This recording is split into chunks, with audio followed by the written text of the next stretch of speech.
everybody, guys.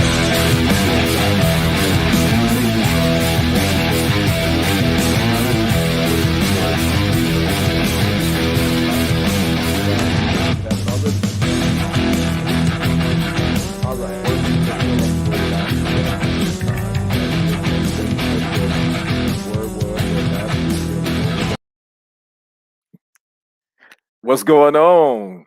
Happy Tuesday. Guess who this is? This is their sports guy, Kendrick Henderson with TFG Sports, and welcome to the TFG Sports Show, where we're going to give you some hot takes on some of the hot topics in the sports world in the last week or so. Hope you all are having a good Tuesday evening. It's just me going solo tonight by myself. And so we're gonna have a little talk. I want you to join in with me. Brenton, my man, Brenton Haynes always joined in. Thank you, brother. Appreciate you joining. Just like Brent just did, I want you to come in here. Let me know you're in here. Say hello, hit that like, hit that share button to all your social media platforms. And we just gonna talk some sports now. We just gonna jump right on into this thing. Let's go ahead and get started. NBA Finals. Milltown, my birth city, Milwaukee Bucks versus the Phoenix Suns. Actually, the Suns are leading this series 2-1. The next game for the finals is Wednesday night, tomorrow night at 8 p.m. on ABC. And the Bucks won Game 3 on Sunday night, 120 to 100. The Bucks finally showed up.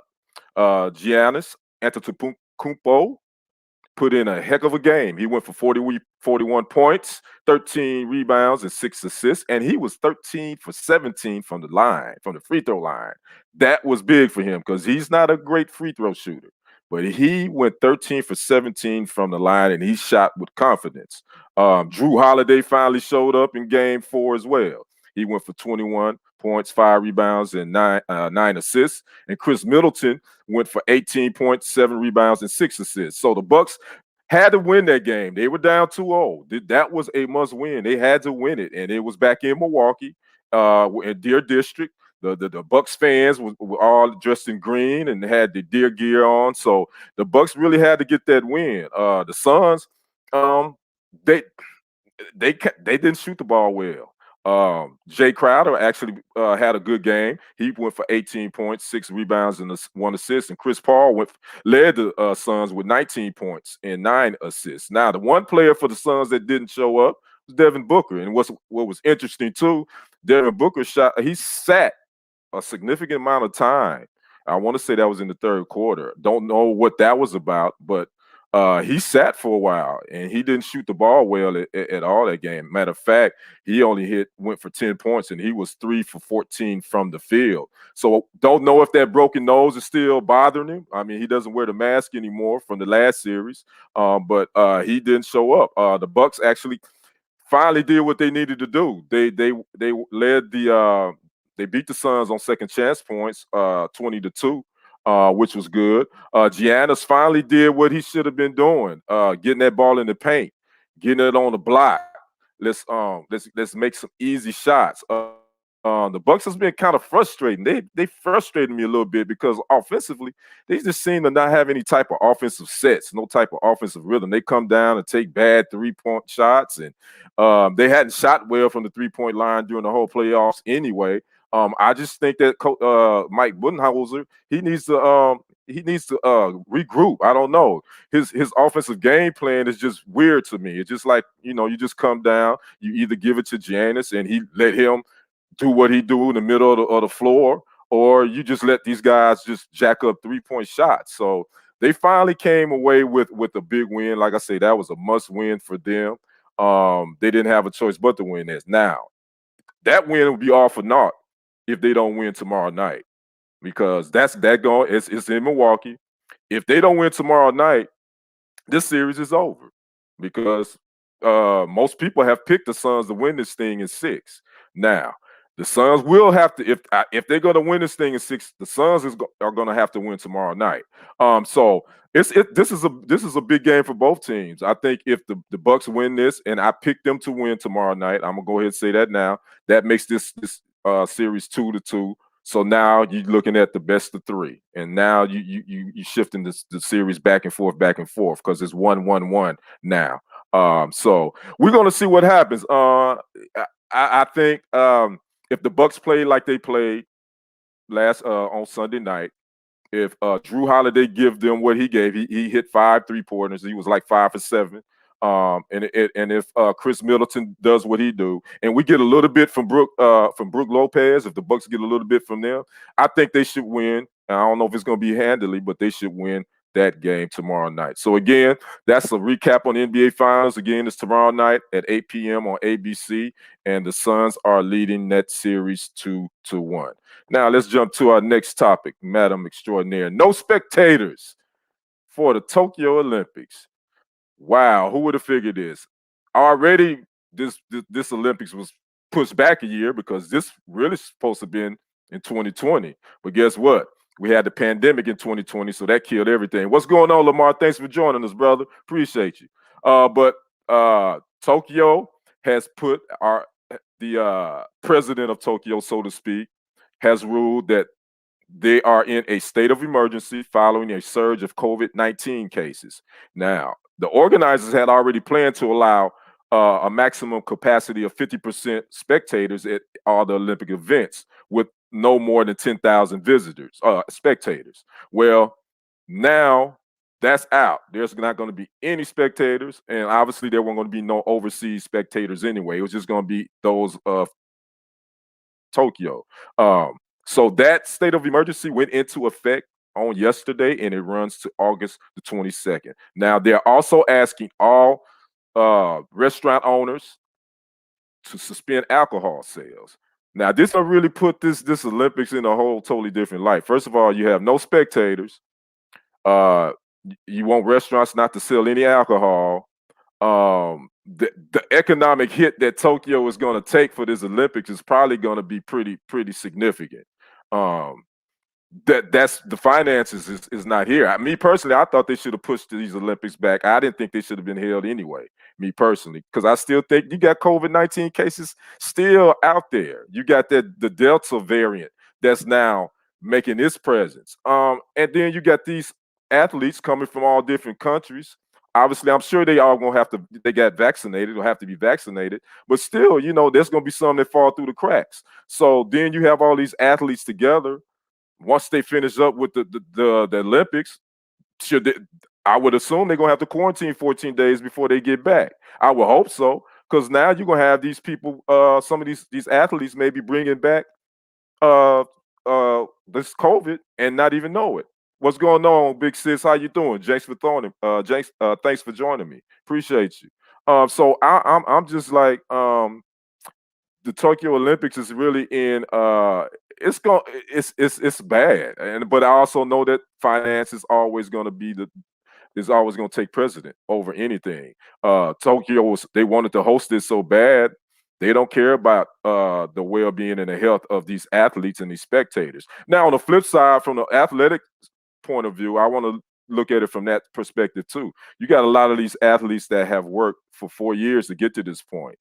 And then to have it already pushed back 1 year, which these Olympics were supposed to happen last year, then this year, now you got all this going on. I feel bad for them because now they're going to the Olympics where there won't be any spectators and they're just going to be in an empty stadium. Jaquithia says they're definitely going to take a financial hit. The opening ceremony alone costs millions of dollars. Exactly. So you're going to have an opening ceremony with no people there, just athletes. I mean, that's going to be weird. I'm definitely going to watch. Some people say they're not going to watch due to certain things. I don't know. Obviously, locally we can talk about Sha'Carri Richardson. A lot of the Dallas track and field superstar, with her being on that 30-day ban. She won't be there. So a lot of people probably may not watch for that, but we still got other athletes that's going to be there. Gabby Thomas. We got other African-American athletes that still worked hard to get to this point to make it to the Olympics. So I wouldn't tell anybody to not watch it. Just still watch and support all the other athletes that worked hard to get to this point. I just feel bad for the athletes because It's basically like you're gonna be at practice. You're gonna be in these empty venues, you know. Uh, and it's just gonna be I don't know. I just think the Olympic Committee they definitely dropped the ball with this one. I don't see why if you pushed it back another year, why not push it back a couple of more months? Um, just make you could have done that. So I don't know. D'Amelia says right. I thought that was weird. No spectators. Exactly. A lot of people are gonna say that. So now NBC is the Olympic. They're gonna be carrying the Olympics. So how they cover it from a camera perspective, that'd be something that'd be intriguing to watch. And I'm definitely gonna be looking to see how they do that.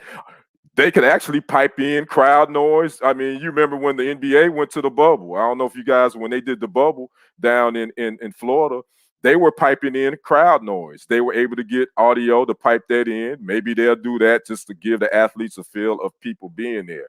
I don't know if it's something to think about. So we're gonna watch that. Like I said, I'm still gonna watch because I'm interested in the track and field, and obviously I'm interested in the basketball aspect, the men's and women. And I'll talk about the men's basketball in my final thoughts. What I think about them right now. So don't boycott the Olympics. Still watch. We got people we want to still support. So that's my suggestion, and I hope everybody watch the Tokyo Olympics. All right, Madam Producer, let's go to the next topic. What are we talking about? Jalen Lewis.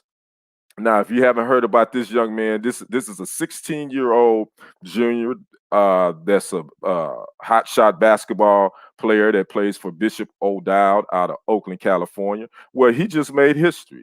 He's the youngest uh, athlete to sign a pro basketball contract in the U.S. Now, he signed this contract with Overtime Elite, which is Atlanta based.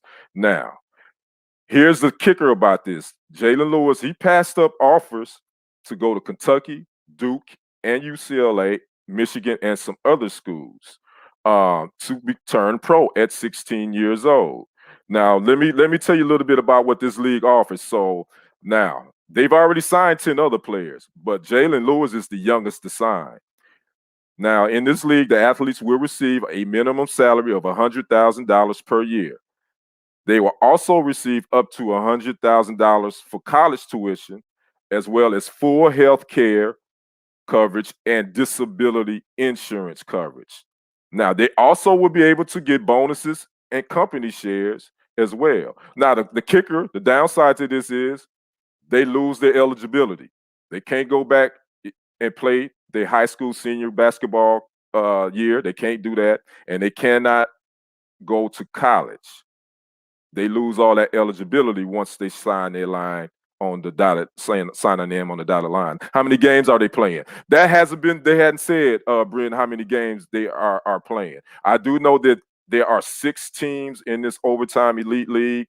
They hadn't put out how many scheduled games they're going to be. So we're going to see. Again, they've already signed 10 players. And like I said, Jalen Lewis is the youngest. He's a 6'8" junior, like a 250-pound center. He was also ranked number 2 on ESPN basketball phenom list. So that's a tough thing. If I was Jalen Lewis' parents, I would somewhat be concerned about 16 years old. I think that's a little young. And I said this on before. At 16-year-olds, most 16-year-olds don't have any life skills. I know at 16 I didn't. I could barely. I didn't know how to separate the whites from the colors when it come to washing.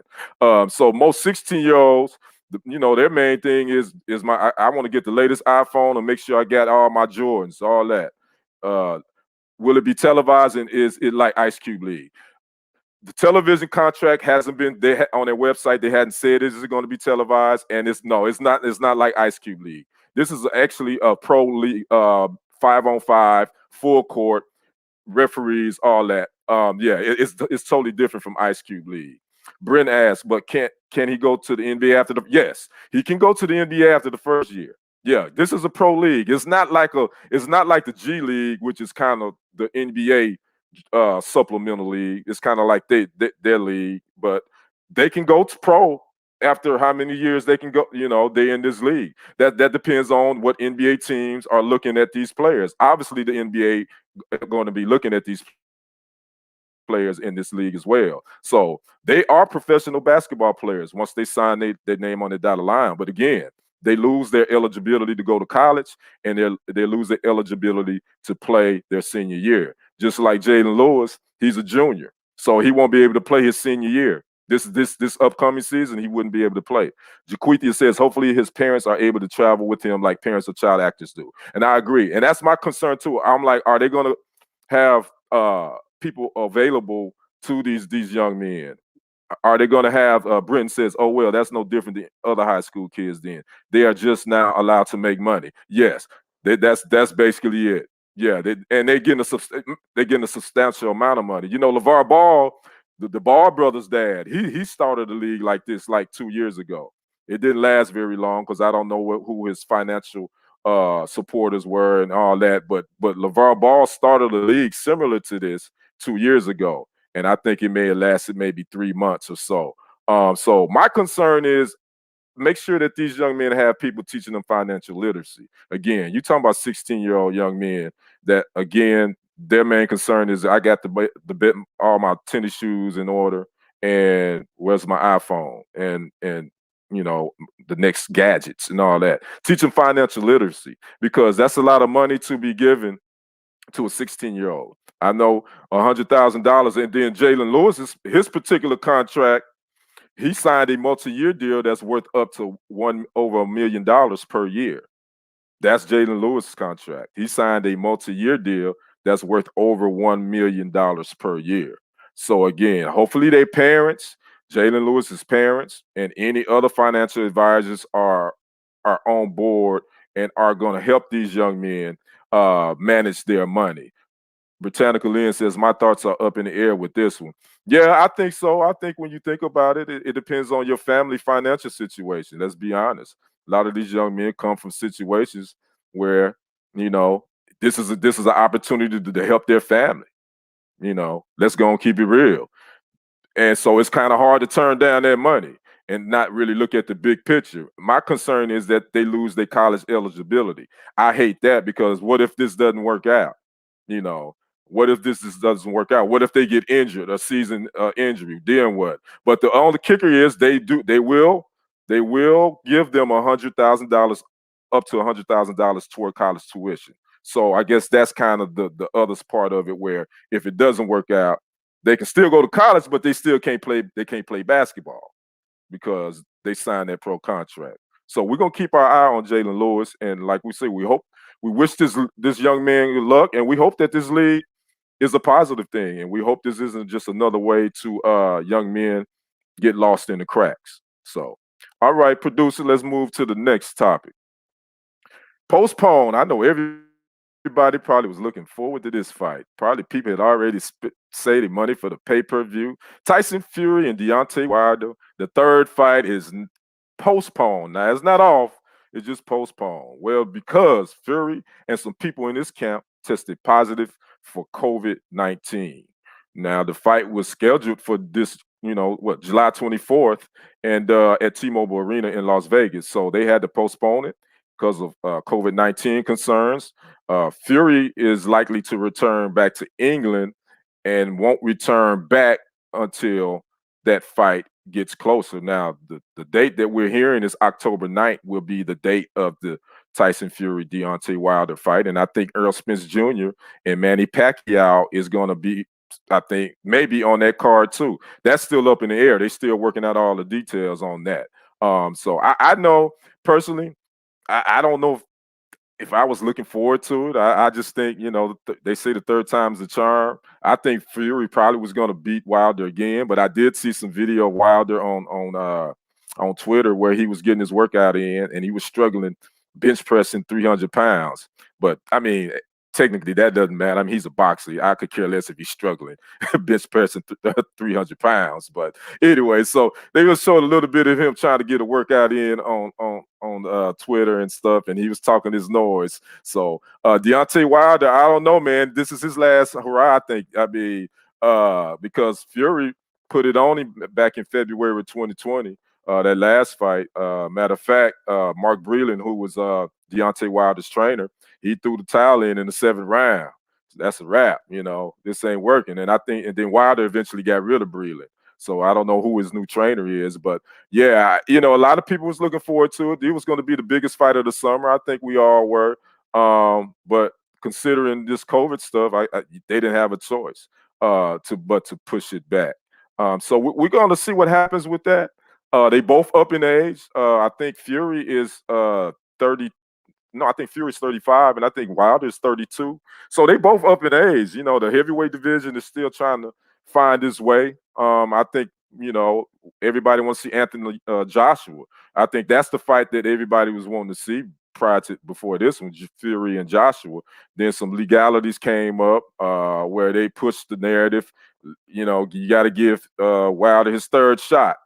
So that's boxing, man. I think that boxing is such now that a lot of times it ain't the best fighting the best. Is those that's trying to create their own lane and set it up for whatever is best for them. That's kind of how I look at boxing now. Floyd Mayweather was the perfect example of that. He set up Jake Paul want to fight. Yeah, Jake Paul want to fight. Don't cats like that. You got these YouTube sensations now getting in the boxing, and it just kind of watered it down to me, man. I was like,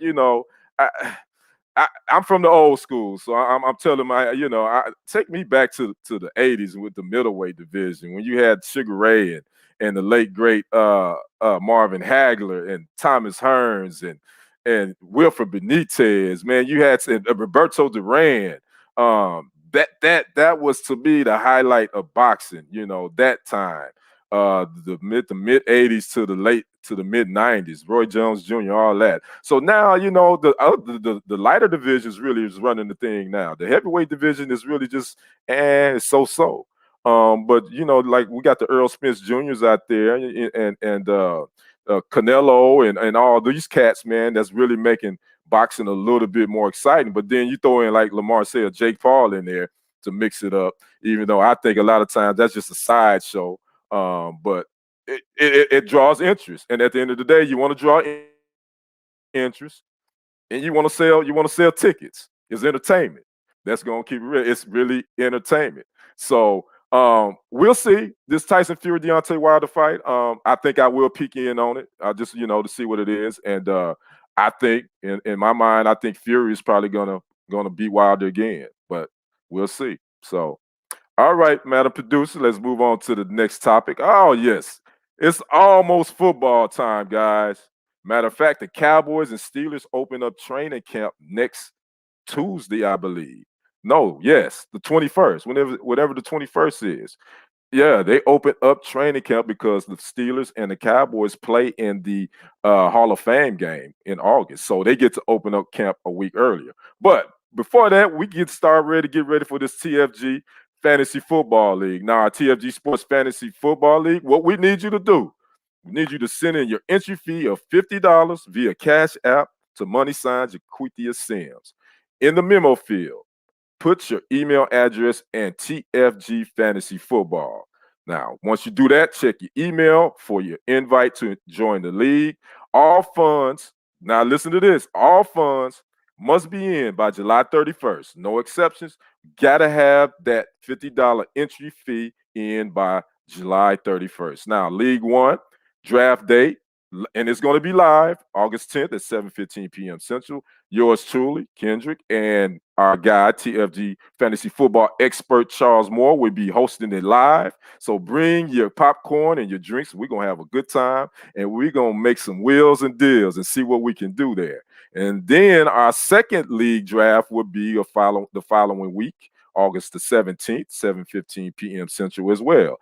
And yours truly and Charles Moore will be doing that live as well. Now, the first 24 people to Cash App your entry fee of $50 will be in the league. That's 12 people in each league. Now, first place winner is $200. Second place is $125.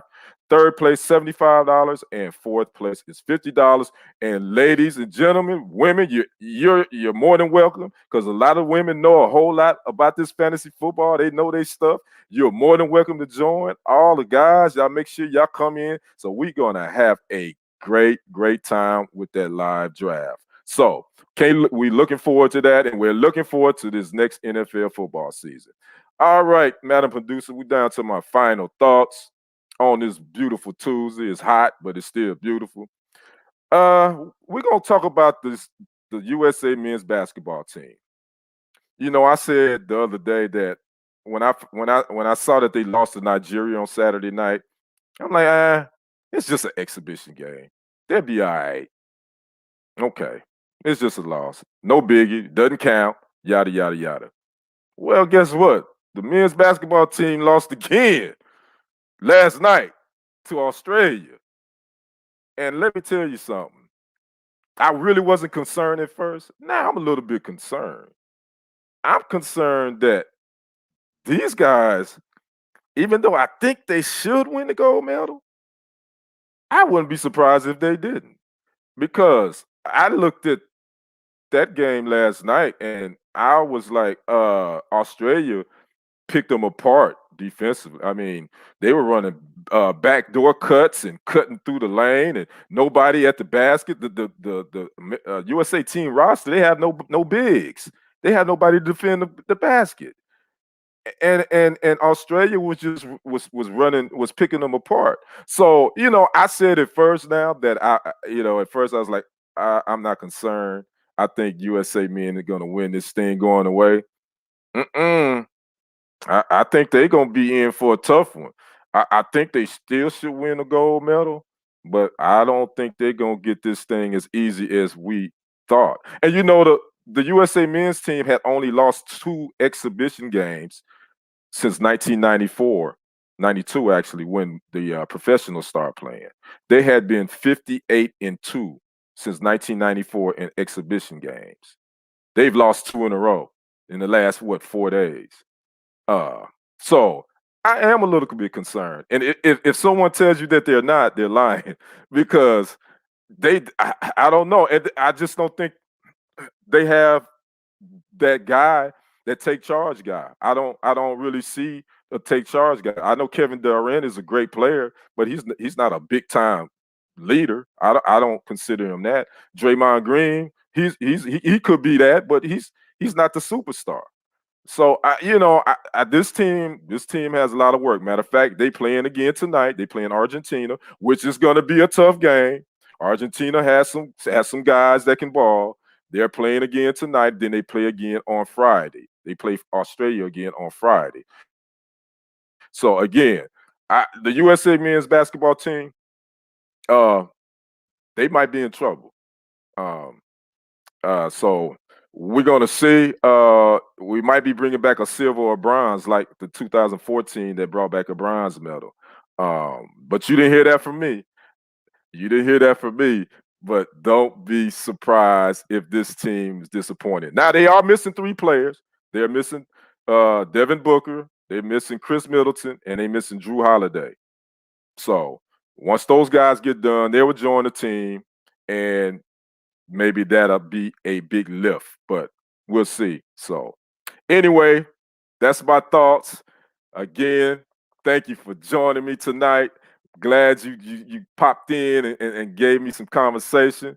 Again, don't forget to sign up for the TFG Fantasy Football League. If you haven't already, make sure you cash out that $50 entry fee by July 31st. So again, this has been your sports guy, Kendrick, with TFG Sports. And until next Tuesday, peace.